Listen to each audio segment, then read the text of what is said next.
Okay, so we have on the Medrash, and this is from Parshas Emor.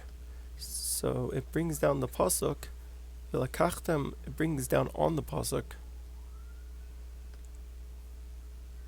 Kachta lachem b'yem erishin, that you should take on the first day. So one of the Mefarshim point out that the question of the Medrash is why does a word use the word v'lakachtem and you should take.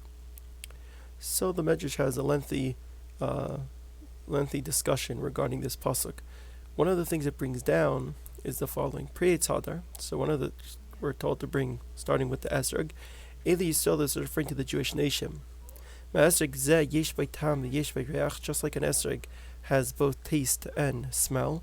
Kach Yisrael yesh b'am b'nei Adam sheish b'am Torah v'yesh b'am ma'aseh tovim. So you have the Jewish nation that has both Torah study and good deeds.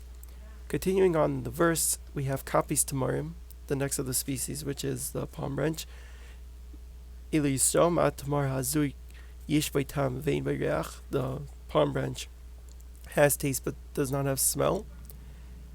Likewise, the Jewish nation has, there's those that have Torah but don't have good deeds.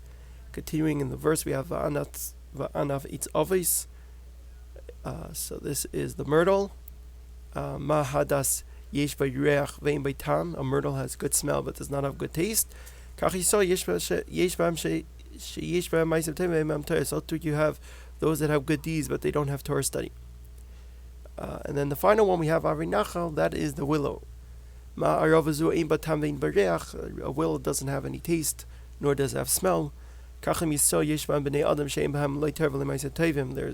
those that don't have good deed or Torah knowledge. What does Hashem do with them? To destroy them is not possible. Rather, Hashem says, they should all be bundled together, and they will fill in for each of the other ones what they're missing.